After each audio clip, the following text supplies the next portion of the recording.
Being at the crossroads of two continents, the Anatolian Peninsula has seen countless civilizations come and go. This has made modern-day Turkey a treasure trove of ancient relics. And today, Turkish archaeologists are uncovering hidden secrets buried for several millennia. Our correspondent, Ludovica Brignola, went to one of these sites and has this report. Mesopotamia is the region where the world's first civilization emerged several thousand years ago, and where the earliest form of writing appeared. The area between the Tigris and Euphrates rivers has been home to many small and large-scale states since the dawn of history, with every civilization leaving its cultural mark. Northern Mesopotamia, located in southeastern Anatolia, is the only portion of this region currently at peace and accessible to tourists and archaeologists. Turkey has launched a promotional project called Mesopotamia Brand to harness its full potential. Southeastern Anatolia has significant tourism potential with its deep-rooted history and rich cultural heritage. To evaluate this potential, our administration has initiated a tourism-oriented promotional brand for the entire region. This project is focused on tourism, taking into account the balance of preserving and using the rich cultural heritage of the region, increasing employment and tourism revenues, and ensuring the continuity of tourism mobility in a healthier and more sustainable way. Mesopotamia isn't appealing only for tourists, though. The region was an important part of the Silk Road, the ancient trade route that connected China and the Far East with Europe. It's attracted the interest of scientists, archaeologists, and historians. It also appeals to religious tourists. The area is located at the crossroads of civilizations and religions. This is why one of the most important parts of the Mesopotamia Brand project will be the establishment of belief routes for visitors. They will include historical mosques, churches, and synagogues.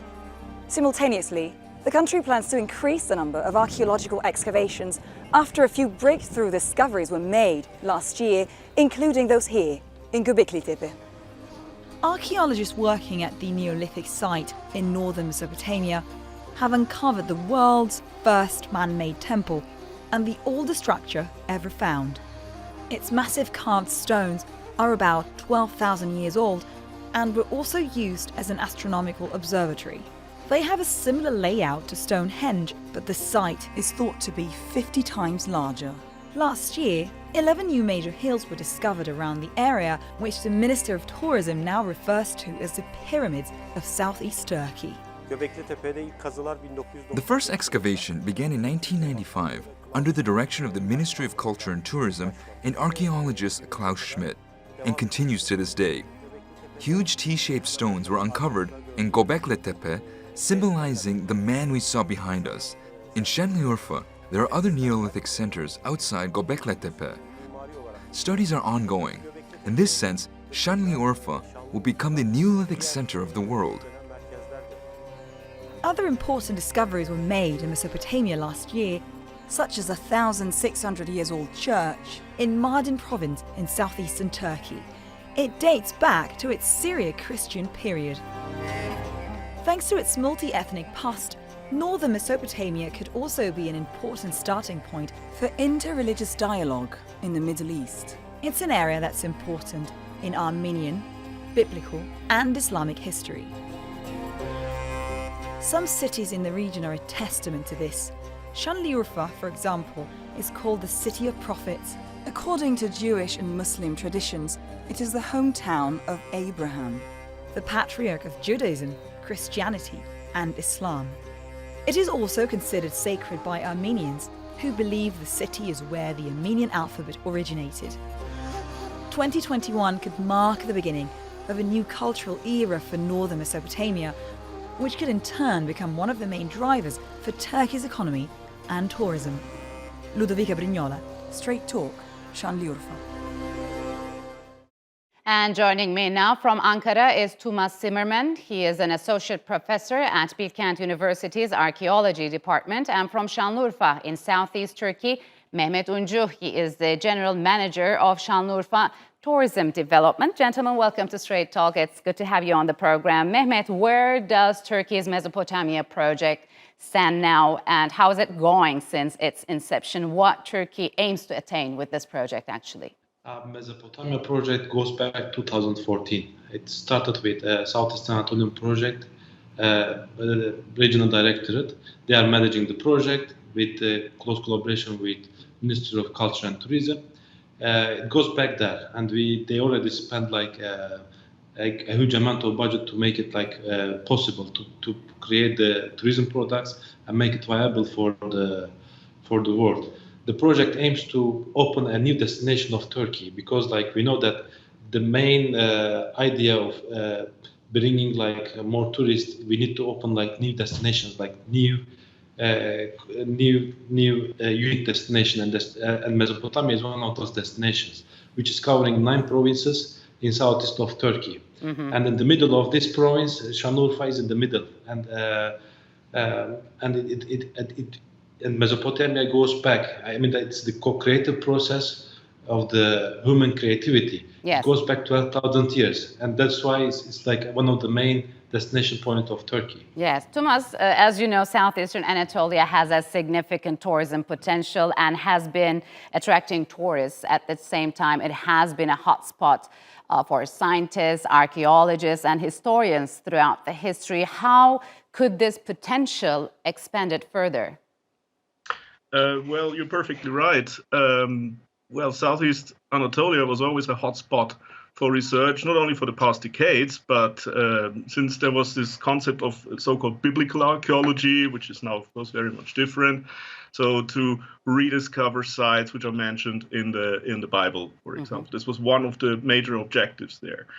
However, now, since the 20th and especially 21st century, this cultural arena is exciting us further and further. It's not only Göbekli Tepe, but also later sites from the Chalcolithic early Bronze Age transitions, or from the 4th to the 3rd millennium, where we have this kind of early state formation or larger chiefdoms which are emerging, up to the 1st millennium BC. Mm-hmm.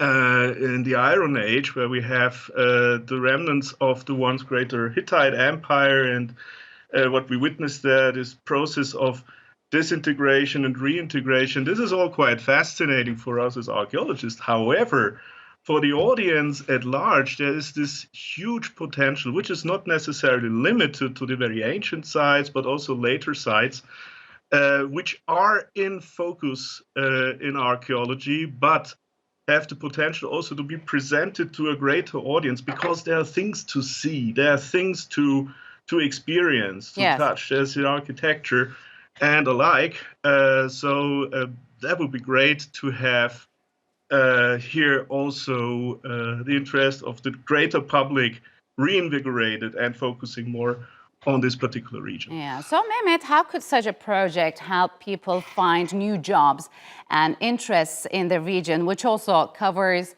Iran, Iraq, and Syria? I mean, the main thing is we are the youngest. We have the youngest population in whole Turkey. 21.6 is the average age. That's why we have to expand the tourism sector, and it will be with the help of especially cultural tourism. Mm. And this can help, especially to open up new let's say new employment opportunities, and tourism sector will have to be expanded. And this Mesopotamia Brand will help it, because we already have around over 80% of accommodation rate, which means that there will be no new accommodation facilities, yes. New job opening. That's why it will help to expand the tourism sector in the region, and it will expand the whole region especially. So, Thomas, as you're well aware, last year 11 new major hills were discovered around this area. So could there also be a chance for joint excavations? Could some sort of archaeology diplomacy spring up? Well, that's our big hope, of course. As I said already, all the projects there need some further invigoration there. there is a huge and ever-growing number of sites which are more or less the same date as Göbekli Tepe. Some of them are even older, probably. Some of them are probably even larger. At Karahan Tepe, there's this huge project which is now conducted. It seems to be a very special stronghold or resort for early Holocene populations there. So there might be many more surprises coming up there in the coming years. And of course, the major concern, the major focus is currently for the early Holocene side, so 10th millennium BC until the mid 8th millennium BC. There is a number of projects which are still running, but of course, archaeology is never incommunicado, and all projects are set up as international endeavors. Yeah. Right. So, Mehmet, if we're talking about a deeper cooperation, could this project help the return of thousands of artifacts smuggled out of Turkey over the past 200 years? Most probably it will help because, like, especially this project helped to increase the awareness about the region, the awareness about the Mesopotamia region. And these artifacts are spread all over the world, in the United States, in UK, in Europe, and these artifacts can be like, especially like if the region has the awareness to bring them back, it will make it like even more stronger. And we know that these artifacts have been smuggled maybe from Ottoman time. Yes. Some of them illegal, some of them legal. That's why like this project, especially Mesopotamian project, will help to increase the awareness around the world and will bring them maybe back, and it will make origin even more stronger in this sense. So, Thomas, since the area, as you again well know, is important in Armenian biblical and Islamic history, how could it serve for inter-religious dialogue, I mean, in the Middle East as well as in the Caucasus? Are you hopeful? Well, indeed I am.